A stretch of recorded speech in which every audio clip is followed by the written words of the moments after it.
ॐ अज्ञानमितिरन्धस्य ज्ञानाञ्जनशलाकया चक्षुरुमिलितं येन तस्मै श्रीगुरुवे नमः। नमो विष्णुपादाय कृष्णप्रेष्ठाय भूतले श्रीमते भक्तिवेदान्त स्वामीमिति नामिने। नमस्ते सरस्वतीं देवीं गौरवाणी प्रचारिणे निर्विशेषशून्यवादी पाश्चात्यदेशतारिणे। जय श्री कृष्ण चैतन्य प्रभु नित्यानंद श्री अद्वैत गदाधर श्रीवासादि गौर भक्त वृंद। हरे कृष्ण कृष्ण कृष्ण हरे हरे, हरे राम राम राम हरे हरे। నాతో పాటు అందరూ కూడా చెప్పండి. ఓం నమో భగవతే వాసుదేవాయ. ॐ ॐ नमो भगवते भगवते वासुदेवाय। वासुदेवाय। ఓం నమో భగవతే వాసుదేవాయ. ॐ नमो भगवते वासुदेवाय। ఓం నమో భగవతే వాసుదేవాయ. ॐ नमो नमो भगवते भगवते वासुदेवाय। वासुदेवाय। వైష్ణవ భక్తులందరికీ నా హృదయపూర్వక ప్రణామాలు. జూమ్ సత్సంగానికి విచ్చేసిన భక్తులందరికీ స్వాగతం, సుస్వాగతం. హరే కృష్ణ.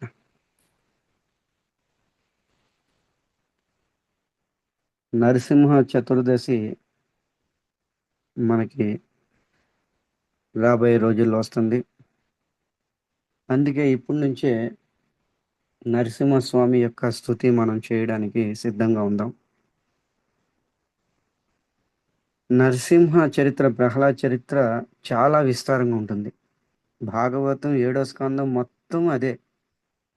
7వ స్కందం అంతా కూడా ప్రహ్లాద్ చరిత్ర, నరసింహస్వామి స్తుతులు, స్తోత్రాలు, దేవీ దేవతలు స్తుతులు, స్తోత్రాలు మొత్తం అదేనమాట. 7వ స్కందం మొత్తం. సో ఇది చాలా విస్తారమైంది. అందులో మనము ఒక స్తుతి దేవతల ద్వారా మనం తీసుకుందాము. దేవతలు నరసింహ భగవానుడికి స్తుతి చేస్తారనమాట. ఎప్పుడు, ఎక్కడ, ఎలా, ఏ పరిస్థితుల్లో చేస్తారనేది మీకు వివరణగా చెప్తాను. నరసింహ అవతారం ముందు గుర్తుంచుకోండి. నరసింహ అవతారము వేదాల్లో శాస్త్రాల్లో ముందుగా చెప్పబడలేదన్నమాట. అన్ఎక్స్పెక్టెడ్ గా, అకస్మాత్తుగా జరిగిన అవతారం అన్నమాట. అన్ఎక్స్పెక్టెడ్ గా, అకస్మాత్తుగా వచ్చిన అవతారము. ముందు నుంచే ఇక్కడ లేదనమాట. నరసింహస్వామి ఈ విధంగా వస్తారా, పలానా టైంలో పలానా లేదు. సత్యం విధాతం నిజభృత్య భాషితం స్తంభ సభాయ నా మృగే నా మనస. శ్రీమద్ భాగవతంలోని సుఖదేవ్ గోస్వామి చెప్తారు అనమాట. అన్ఎక్స్పెక్టెడ్ గా వచ్చిన అవతారం. స్తంభంలో లేడు నరసింహస్వామి, కానీ సత్యం విధాతం నిజభృత్య భాషితం, నా భక్తుడు సత్యం పలికాడు, ఆయన మాట అబద్ధం కాకూడదనే ఉద్దేశం మీద భగవంతుడి స్తంభంలోకి రావడం జరిగింది. సో అకస్మాత్తుగా జరిగిన అవతారం ఏదైతే ఉందంటే అది నరసింహస్వామి అవతారమే, ఆవిర్భావం. అలాంటి నరసింహస్వామి వస్తాడు, హిరణ్యకశిపుడికి చీల్చి పేగులు గట్ట మెడలు వేసుకుంటాడు.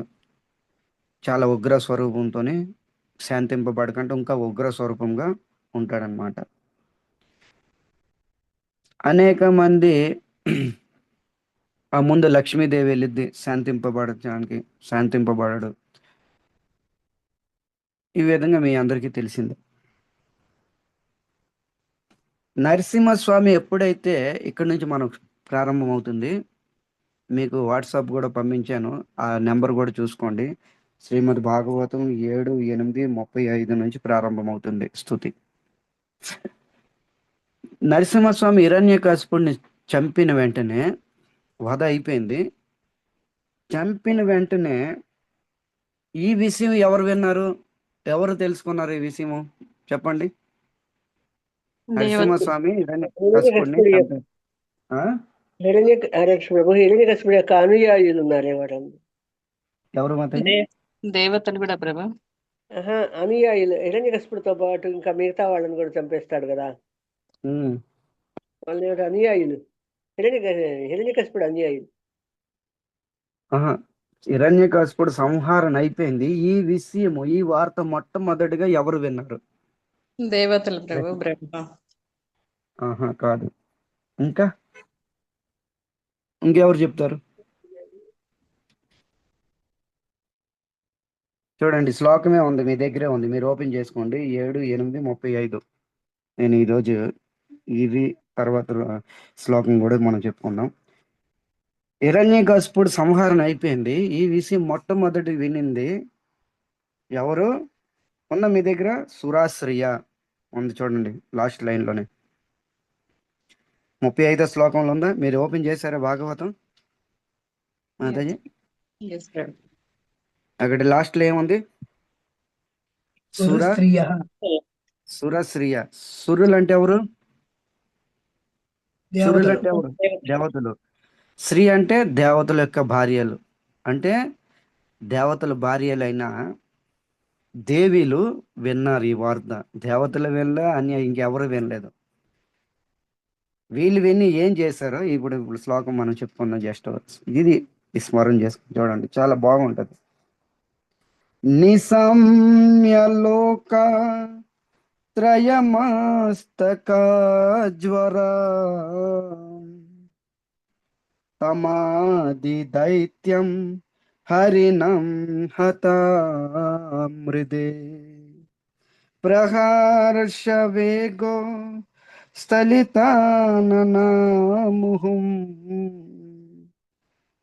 ప్రసూనవర్యేర్విమర్శుసురాశ్రియా. ఇక్కడ ఏం చెప్తున్నారు? నిశమ్య లోక. నిశమ్య అంటే విన్నారు. నిశమ్యం అంటే వినడం అన్నమాట. ఏం విన్నారు? నిశమ్య లోక, లోకత్రయ. లోకత్రయ విన్నారనమాట. నిశమ్య అంటే విన్నారు. నిశమ్య లోకత్రయ, నరసింహదేవుడు ఆవిర్భవించాడు అని మొట్టమొదటిగా తెలుసుకుంది ఎవరు? సురాశ్రియ. ముందు వెనక ముందు చెప్తాను చూడండి, మీరు అర్థం చేసుకోవడానికి ప్రయత్నం చేయండి. సురాశ్రియ విన్నారు, దేవతల భార్యలు విన్నారు. ఏం విన్నారు? లోకత్రయ మస్తక జ్వర. లోకత్రయ అంటే చూడండి, దీన్ని విడదీద్దాం. లోక అంటే లోకాలు, 3 డైరెక్షన్లు. 3 డైరెక్షన్లో ఉన్న లోకాలు, 3 లోకాలు: అధోలోకం, మధ్యలోకం, ఊర్ధ్వలోకము. దీని డైరెక్షన్ అంటారు. 3 లోకాలకి డైరెక్షన్ అన్నమాట. లోక అంటే 3 లోకాలు. 3 లోకాలకి ఇక్కడ ఏం చెప్తున్నారు? లోకత్రయ. లోకత్రయ మస్తక జ్వర, ముల్లోకాలకి తలనొప్పిగా ఉన్నవాడు. ముల్లోకాలకి తలనొప్పిగా ఉన్నవాడు. చూడండి ఎంత అద్భుతంగా చెప్తున్నారు దేవతల భార్యలు. మస్తక జ్వర. జ్వర అంటే ఏంటి? మస్తక అంటే తల, జ్వర అంటే నొప్పి, తలనొప్పి, హెడక్. ఎంత తలనొప్పిగా తయారయ్యాడు. ఎవరు? తమాది దైత్యం. ఎవరు మీకు తలనొప్పిగా తయారయ్యాడు అడిగామనుకోండి దేవతల భార్యలకి, అప్పుడు దేవత భార్యలు చెప్తున్నారు అనమాట. తమాది దైత్యం, ఆది దైత్యుడు. ఎవరు ఆది దైత్యుడు? కశ్యప ప్రజాపతి కుమారుడైన హిరణ్యకశిపుడు. కశ్యప ప్రజాపతి కుమారుడైన ఆది దైత్యుడు ఆయన ఈ సృష్టిలోని దైత్యులు స్టార్ట్ అయింది ఆయన నుంచే. అందుకనే ఆది దైత్యం, తమాది దైత్యం. ఈ ముల్లోకాలకి తలనొప్పిగా తయారైన వాడు హిరణ్యకశిపుడు చనిపోయాడు. ఈ విధంగా చెప్తున్నారంట. ముల్లోకాలకి తలనొప్పిగా తయారైన హిరణ్యకశిపుడు చనిపోయాడు. ఇప్పుడు అడిగామనుకోండి, ఎక్కడ చనిపోయాడు, ఎవరు చంపేశారు అని అడగ్గా అప్పుడు సురాశ్రీలు చెప్తున్నారనమాట. హరినాం హత, హరినాం హత, హరి ద్వారా చంపబడ్డాడు. హరి అంటే ఎవరు? ఎవరు హరి అంటే? విష్ణు, శ్రీహరి.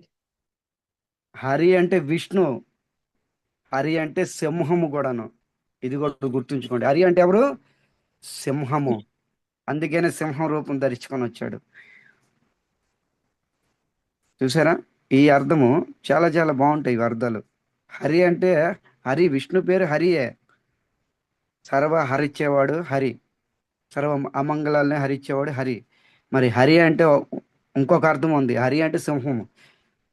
మరి ఏ జంతువు రూపంగా వచ్చి హిరణ్యకశిపుని చంపేశాడు చెప్పండి? ఆ? సింహం. హరియే కదా.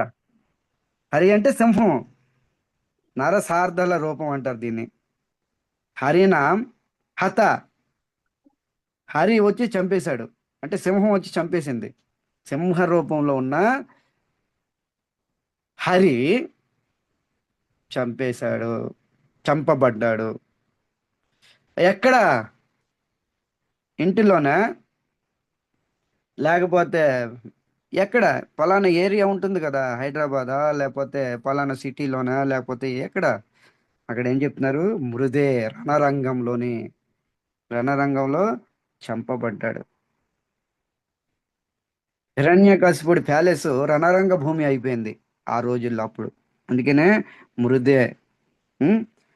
తమాది దైత్యం హరినాం హత మృదే. హరి ద్వారా చంపబడ్డాడు.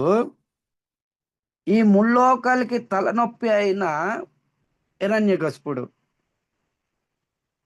చంపబడ్డాడు యుద్ధ భూమిలో అని వార్త విన్నారన్నమాట. ఎవరు? సురాశ్రియ. వినిన తర్వాత వాళ్ళ యొక్క ఫీలింగ్స్, వాళ్ళ యొక్క భావన ఎలా చేంజ్ అయిందో చూడండి. నెక్స్ట్ రెండో లైన్లో చెప్తున్నారు, మూడో లైన్లో. ప్రహర్ష వేగో. ప్రహర్ష, హర్ష అంటే ఏంటి? హర్ష అంటే మీనింగ్ ఏంటి? సంతోషమే. ఆనందం. ఆనందం. హర్ష అంటే ఆనందము, సంతోషము, ఏదైనాను. మరి హర్ష అంటే సరిపోతుంది, ఇక్కడ ప్ర అని జోడించారు ఎందుకు? ఎక్కువ నారద ముని. ఎక్కువ ఆ? హర్షం. ఎక్కువ ఆ? హర్షం, ప్రకృష్టమైన ఆ, హర్షం. ఎక్కువ ఆనందము. ప్రకృత్య రూపేణ హర్షణ అంటే చాలా విశేషంగా ఆనందము, చాలా చాలా తట్టుకోలేనంత ఆనందం అంట. అందుకని ఇక్కడ ప్రహర్ష వేగో స్థలిత సన ముహం. ఉం? దేవతల స్త్రీలు ఆనందంతో, ఉత్కటంతో, ఆ, ఇక్కడ ఏం చెప్తున్నారు? ప్రహర్ష వేగో స్ఖలిత ననాన ముఖం. వాళ్ళ ముఖం కూడా వికసించినది. ముఖం ఎలాగా? ఒక తామర పువ్వు, అందమైన ఒక తామర పువ్వు వికసిస్తే ఎంత అందంగా ఉంటుందో అంత వికసించినట్టుగా గోచరిస్తుందంట. దేవతా స్త్రీలు అంటే దేవతల భార్యలు, వాళ్ళ ముఖం అంతా కలకల్లాడుతుంది. ఎందుకు ఆడదు?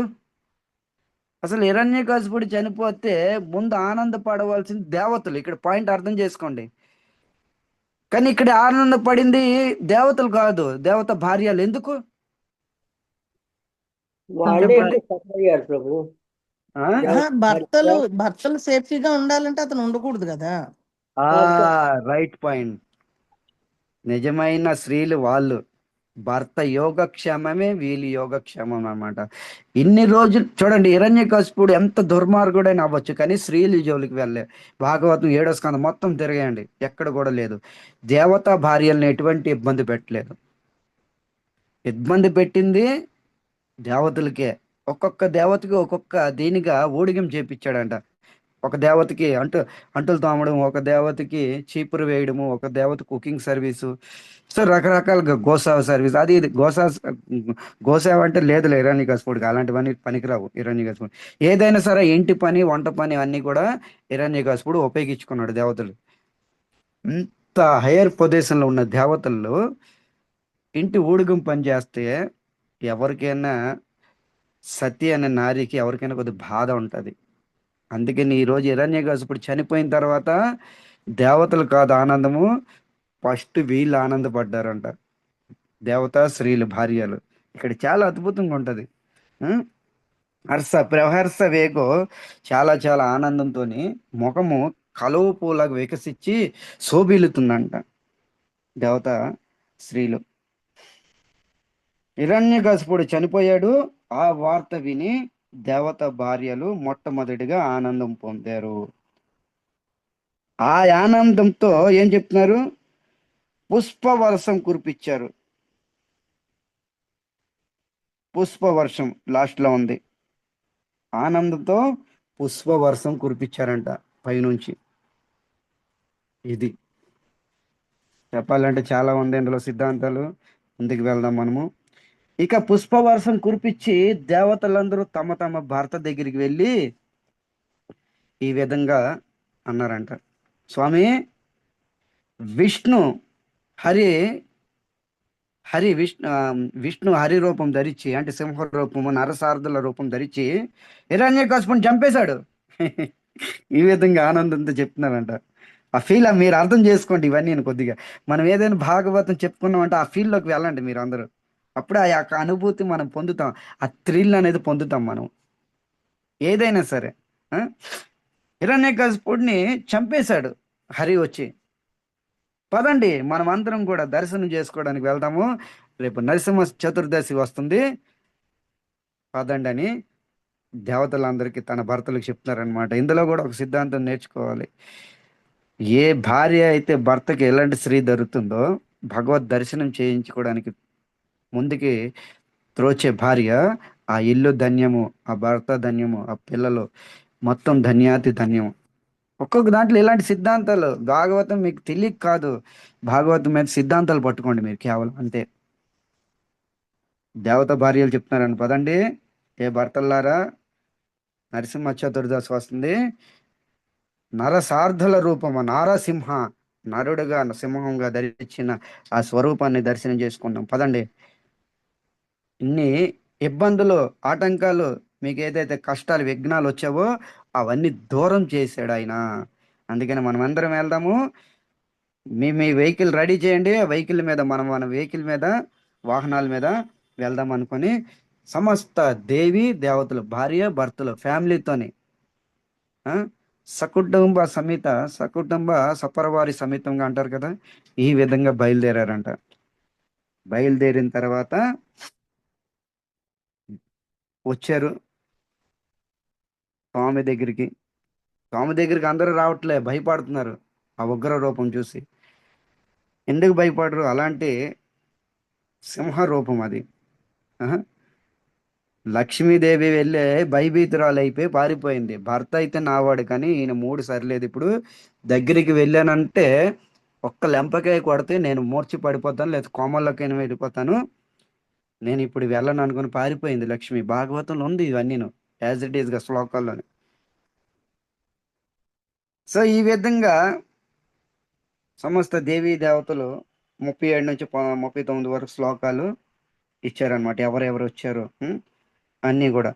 ఇంద్ర, చంద్ర, వరుణ, బ్రహ్మ, ఇంద్ర, ఆ, సమస్త దేవీ దేవతలు, కిన్నర, కింపురుష, బేతాళ, తాళ, వాళ్ళు కూడా అందరూ కూడా వచ్చారంట. వచ్చి స్తుతి చేస్తున్నారంట. స్తుతి చేస్తున్నారు. ఇక స్తుతి అనేది రెండు రకాలు ఉంటుంది, గుర్తుంచుకోండి. భగవంతుడికి స్తుతి, గురువుకి స్తుతి రెండు రకాలుగా ఉంటుంది. ముఖ్యంగా భగవంతుడికి ఒకటి అందరూ కలిసి స్తుతి చేస్తారు, అదొక రకమైన స్తుతి. రెండు 1 by 1 చేసే స్తుతి, ఇదొక రకం. ఇక్కడ గ్రూపుగా కాదు, 1 by 1 వెళ్ళి నరసింహస్వామికి స్తుతి చేస్తున్నారు. ఇది అద్భుతం. ఇది నేర్చుకోవాలి మనం అన్నీను. 1 by 1 వెళ్ళి భగవంతుడికి స్తుతి చేస్తున్నారు. ఏంటి ఆ స్తుతి? ఎవరు వెళ్ళారు ముందు నరసింహస్వామికి స్తుతి చేయడానికి? ఇక్కడ 40వ శ్లోకంలోని ఉంది, అది చూడండి. నేను పాడతాను, మీరు ఆస్వాదించండి. శ్లోకాన్ని ఆస్వాదిద్దాం మనం అందరం కూడా. శ్రీ బ్రహ్మవాచ నతోస్మనంత దురంత శక్తయే విచిత్ర వీర్య పవిత్ర కర్మణే విశ్వాస్య సర్గ స్థితి సంయమాన్ గుణే స్వలీలయా సందతిస్తే నయాత్మనే. ఇలాంటి శ్లోకాలు ఆస్వాదించాలంట, ఎంత అద్భుతంగా ఉంటుంది. ఏం చెప్తున్నారు? శ్రీ బ్రహ్మ వాచ, బ్రహ్మ వాచ పలికేను. మొట్టమొదటి బ్రహ్మదేవుడు వెళ్ళాడంట భగవంతుని స్తుతి చేయడానికి. బ్రహ్మ పరిచయం ఇస్తాను, మీరు చూసుకోండి, కొద్దిగా ఆస్వాదించండి. బ్రహ్మ సృష్టి మొట్టమొదటి జీవి బ్రహ్మ. సృష్టి మొట్టమొదటి జీవి బ్రహ్మ. చతుర్ముఖ బ్రహ్మ, 4 తలకాయలతో ఉన్న బ్రహ్మ. 84 లక్షల జీవరాశులను నిర్మించిన బ్రహ్మ. 100 సంవత్సరాలు తపస్సు చేసి వేదాలు ధరించిన బ్రహ్మ. చూడండి బ్రహ్మ ఈ విధంగా బ్రహ్మ స్తుతి చేస్తున్నాడు. ఆ బ్రహ్మ యొక్క పరిచయం కూడా తెలుసుకోవాలి మనం. స్వయంగా భగవంతుడు నాభి నుండి, డైరెక్ట్ భగవంతుడు హృదయ నాభి నుంచి జన్మించిన బ్రహ్మ. భగవంతుడిని స్వయంగా నాభి నుంచి జన్మించాడు అనమాట. ఎంత పెద్ద ఇంజనీర్ తెలిసినా ఈ సృష్టికి, చిన్న చిన్న సైంటిస్టులకి, ఇంజనీర్లకి ఎంతో పెద్ద అవార్డులు, రివార్డులు ఈ భౌతిక ప్రపంచంలో రాష్ట్రపతులు, మంత్రులు కానించి ఎవరైనా సరే ఇస్తున్నారు. ఆస్కార్ అవార్డు అని, నోబెల్ అవార్డు అని, ఎన్నెన్నో అవార్డులు ఉన్నాయి కదా, అవి ఇస్తున్నారు. మరి బ్రహ్మకి ఏ అవార్డు ఇవ్వాలి? ఇంత పెద్ద సృష్టి డిజైన్ చేశారనమాట. ఏం అవార్డు ఇవ్వాలి ఆయనకి? బ్రహ్మ అంత సాధారణమైన వ్యక్తి కాదు సుమా. తేనే బ్రహ్మ హృదయ ఆది కవ్య ముఖ్యంతి. అలాంటి బ్రహ్మ ఈరోజు భగవంతుడి దగ్గరికి వెళ్ళి వినమ్ర భావంతోనే స్తుతి చేస్తున్నాడు.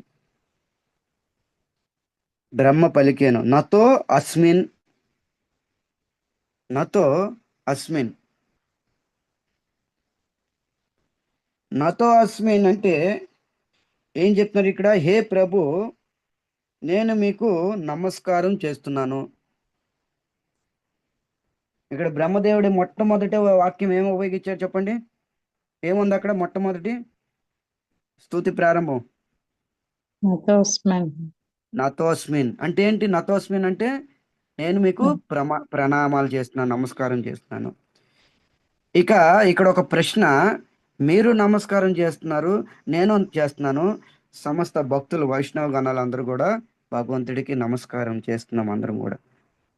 మరి బ్రహ్మ ఏ భావంతో నమస్కారం చేస్తున్నారు? ఒక్కొక్కరు ఒక్కొక్క భావంతో నమస్కారము. నమస్కారం అనేది రకరకాల భావంలో ఉంటుంది, గుర్తుంచుకోండి. అందరూ ఒకే భావంతో చేయరు. మీరు ఒక భావంతోనే, నేను ఒక భావంతోనే, సమాజంలో ఉన్న వైష్ణవ గణాలందరూ కూడా ఒక్కొక్క రకం, ఒక్కొక్క భావంతోనే చేస్తున్నారు. మరి నమస్కారం వెనకాతల ముఖ్య ఉద్దేశం ఏంటి? బ్రహ్మ నమస్కారం ఈరోజు చేస్తున్నాడు భగవంతుడికి. ఆ నమస్కారం యొక్క ఉద్దేశం ఏంటి అనే దాని మీద మనం తెలుసుకుందాం. బ్రహ్మ ఏ భావంతో నమస్కారం చేస్తున్నాడు? ఏ భావంతో అంటే ఇక్కడ చూడండి, ఆయన లోపల ఉన్న భావన ఎవరికి తెలుస్తుంది చెప్పండి? ఎవరికి తెలుస్తుంది లోపల ఉన్న భావన? ఎవరికైనా తెలుస్తుందా? బ్రహ్మ లోపల ఉన్న భావన ఎవరికైనా తెలుస్తుందా? భగవంతుడికి తెలుస్తుంది కదా ప్రభుజీ. భగవంతుడికి తెలుస్తుంది, కానీ భగవంతుడు రాయలేదు కదా ఈ భాగవతము, అవునా? కానీ ఎవరు పసిగట్టారు అనేది ఇక్కడ పాయింట్. ఎవరు పసిగట్టారంటే బ్రహ్మ లోపల ఏం జరుగుతుందో. శ్రీపాద్ శ్రీధర్ స్వామి, విన్నారా పేరు ఎప్పుడైనా? శ్రీధర్ స్వామి, మీలో ఎంతమంది విన్నారు శ్రీపాద్ శ్రీధర్ స్వామి? శ్రీధర్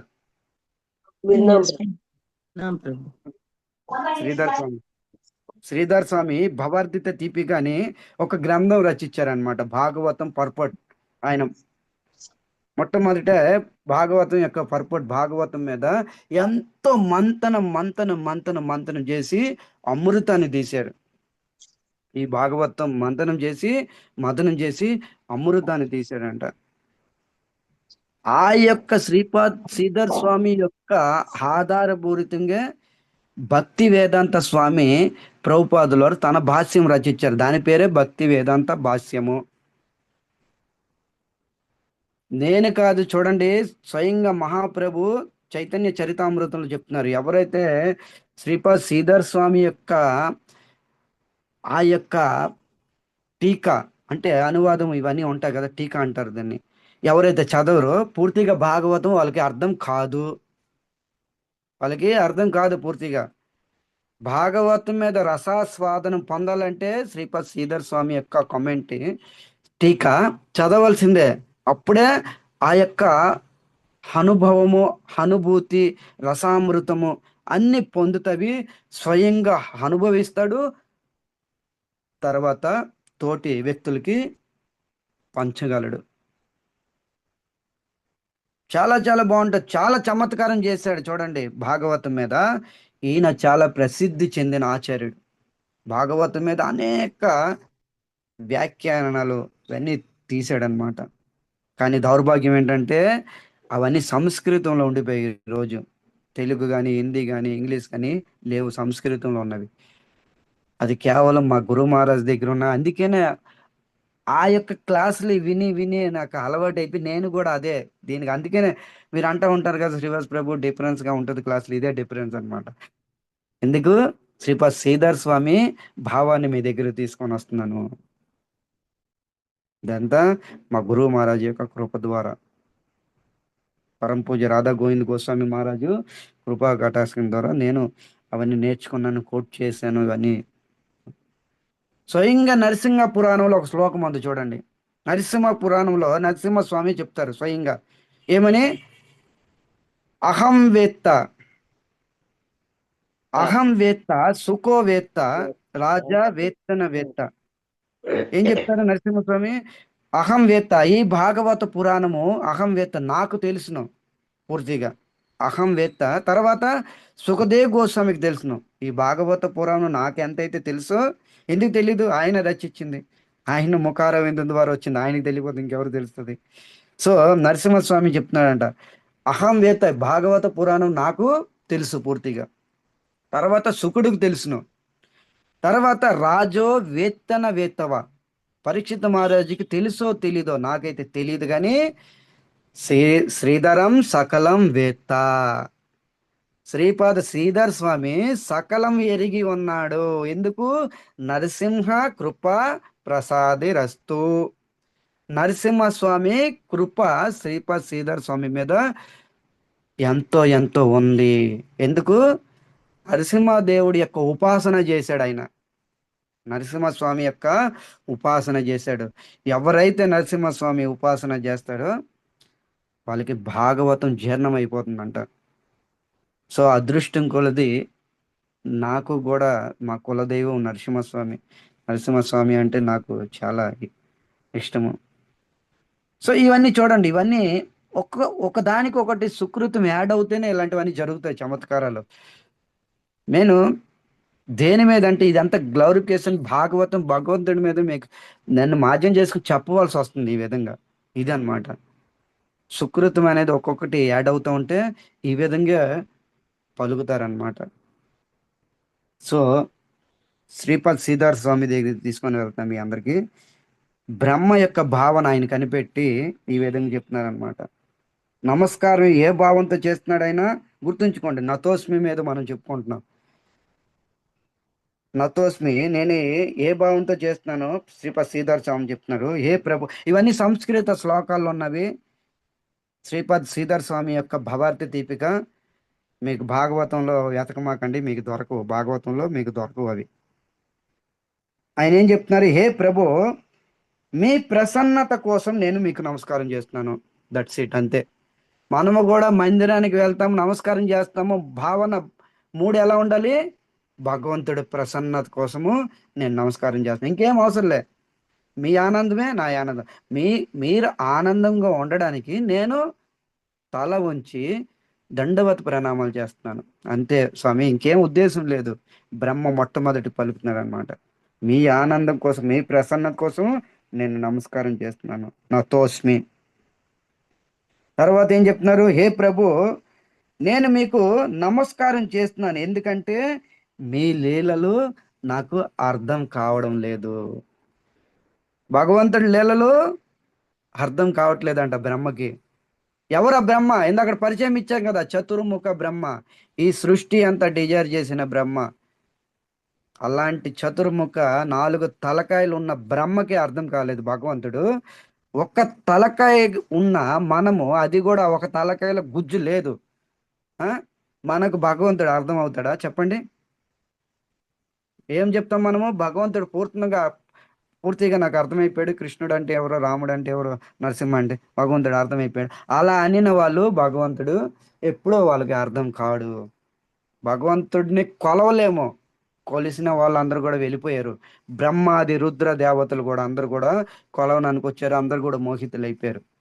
అనేక శ్లోకాల్లో భీష్మాచార్యులు అనేక శ్లోకాల్లో కూడా చెప్పారు. మోహితులైపోయారు. ఎవరెవరైతే వచ్చారో, నాకు కొలవడానికి ప్రయత్నం చేశారో వాళ్ళందరూ మోహితులైపోయారు. అందుకనే మనం చేయవలసిన పని ఏంటి? మనకు అర్థం కాడు. అందుకనే అర్థం కాని విషయం నమస్కారం చేసుకుంటేనే మంచిది. ఒక భక్తుడి దగ్గరికి వెళ్ళాము, ప్రవచనం విన్నా, అర్థం కాకపోయినా ఈ విధంగా నమస్కారం చేసి, ప్రభు మీరు చాలా గ్రేట్, మీరు ఎంతో ప్రవచనం అర్థం కాలేదు మనకి, ప్రభు మీ యొక్క అర్థం కాకపోయినా మీలో భావన ఉంది, ఈ విధంగా నమస్కారం. ఇది సంస్కారం. సంస్కారం ఉంది కాబట్టే బ్రహ్మ ఈరోజు అర్థం కాకపోయినా ఆయన లీలలు నమస్కారం చేస్తున్నాను. నతోస్మి. ఏ ప్రభు, మీ లీలలు అనంతము, మీరు అనంతము, మీ లీలలు కూడా అనంతం, దివ్యము, అర్థం కావడం లేదు. అందుకనే నతోస్మి, మీకు నమస్కారం చేస్తున్నాను. ఏంటి ఆ లీలలో అర్థం కాని లీలలు? ఏమిటి అలాంటి లీలలు చేశాడు హరి? ఏమిటి అలాంటి లీలల? నరసింహస్వామి అడిగాడు అనుకోండి బ్రహ్మని, నేనేంటి అలాంటి లీలలు చేశాను? అప్పుడు గుర్తు తెప్పిస్తున్నాడు అనమాట పాస్ట్ టైం. సనత్ కుమారులకు క్రోధం తెప్పించింది మీరే. సనత్ కుమారులకి క్రోధం తెప్పించింది మీరు. ఆ క్రోధము ద్వారా జై విజయులకు శాపం ఇచ్చింది మీరు. ఇలాంటివన్నీ ఇప్పిస్తున్నారు మీరే దగ్గరుండి. అసలు క్రోధం ఎక్కడ? కుంఠంలో రావాలి. మీరు ఉంటుంది ఎక్కడ? వైకుంఠంలోని. వైకుంఠంలో కామ క్రోధ లోభాలకి త్రావలేదు. అలాంటి వైకుంఠంలో క్రోధమా? మీరు భగవద్గీత పెద్ద పెద్ద శ్లోకాలతోనే అర్జునుడికి పెద్ద పెద్ద ఉపన్యాసాలు చెప్పారు. త్రివిధం నరకస్య ద్వారం కామ క్రోధ లోభ. అందులో కామం తీసేయండి, లోభం తీసేయండి, సెంటర్లో ఏముంది? క్రోధం ఉంది. క్రోధం పనికిరాదు, నరకానికి ఏదు. అలాంటి క్రోధము మీ ధామంలో తెప్పించారు మీరు. ఇది అర్థం కాని విషయం ఇది. తర్వాత క్రోధం వచ్చింది, తర్వాత మీరు వాళ్ళ మనసులో దూరి శాపం కూడా ఇప్పించారు. నాకు అర్థం కావట్లేదు. అందుకనే నతోస్మి. అందుకనే స్వామి నతోస్మి, మీకు ప్రణామాలు చేస్తున్నాం. మీ ధామంలో ఉండి మీ సమక్షంలో జరిగింది క్రోధంతో, ఇవన్నీ కూడా శాపాలు జరిగేవి. తర్వాత సనత్ కుమార్ ద్వారా క్రోధం వచ్చింది, తర్వాత వాళ్ళ హృదయంలో జై విజయులకు శాపం దొరికింది. తర్వాత ఏం చెప్తున్నారు? జై విజయులు భూమి మీద జన్మ తీసుకున్నారు. జన్మ తీసుకొని తపస్సు చేసి మళ్ళా నా ద్వారా వరం ఇచ్చేటట్టుగా చేశారు. చూడండి, మళ్ళా నన్ను ఉపయోగించుకున్నారు. నా ద్వారా మళ్ళా అదే జై విజయులకి ఇక్కడ ఒక భయంకరమైన హిరణ్యకశిపుడు నాకు తపస్సు చేయగా మళ్ళా నన్ను మాధ్యం చేసి నా మనసులో దూరి వరం ఇచ్చేటట్టుగా చేశారు. అందుకనే మీ లీలలు అర్థం కావడం లేదు. నతోస్మి. ఏ హరే నతోస్మి, మీరు అర్థం కావట్లేదు, మీ లీలలు అర్థం కావట్లేదు. అంతేకాదు, నా ద్వారా తపస్సు చేసి వరం పొంది ఇంటికి వెళ్ళాడు. భార్య కయాతు హిరణ్యకశిపుడి యొక్క మైథుని యొక్క ప్రేమకు ప్రతిరూపంగా దైత్యరాజు ప్రహ్లాదుడు జన్మించాడు. ఒక దైత్య కుటుంబంలో ప్రహ్లాదుడు ఒక మహాభక్తుడు పుట్టించావు. జన్మని జన్మించేటట్టుగా చేసావు. తర్వాత దైత్యరాజు కుటుంబంలోనే ప్రహ్లాదుడు లాంటి మహాభక్తుడు పుట్టాడు. మరి అలాంటి భక్తుడికి తండ్రే చంపడానికి ప్రేరణ చేసింది నువ్వే. ఎక్కడ తీసుకొని వెళ్ళిపోతున్నాడు చూడండి బ్రహ్మ ఇవన్నీనా. అలాంటి ప్రహ్లాదుడికి చంపడానికి ప్రేరణ మనసులో ప్రేరణ చేపించింది మీరే. ఏ హరే. అలాంటి ప్రహ్లాదుని మళ్ళా కాపాడడానికి మీరే స్వయంగా వచ్చారు. ఇది నతోస్మి. అందుకనే మీ లీలలు నాకు అర్థం కావట్లేదు. నేను నతోస్మి నమస్కారం చేస్తున్నాను. ఇది చూసారా ఎంత భావన దాగి ఉంది. శ్రీపద్ శ్రీధర్ స్వామి దీనికి వెలుగులోకి తీసుకొని వచ్చారనమాట.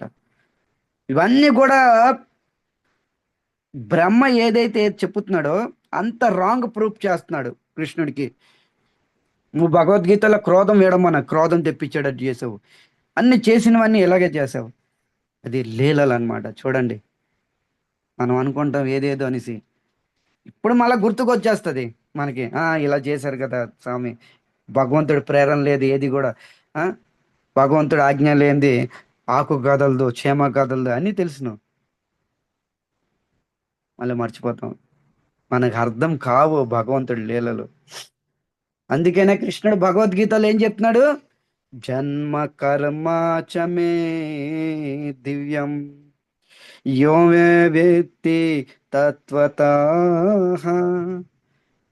నా జన్మ కర్మ దివ్యము.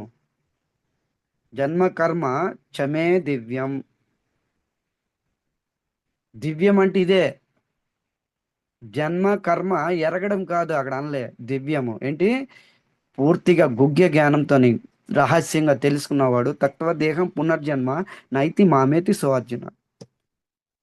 నా యొక్క జన్మ, నా యొక్క కర్మ అంటే లీలలు పూర్తిగా తత్వంతోని, చూడండి, పై కాదు, తత్వంతో ఎవరైతే ఎరుగుతారో వాళ్ళు ఈ దేహం విడిచిపెట్టిన వెంటనే నా దగ్గరికి వస్తారు.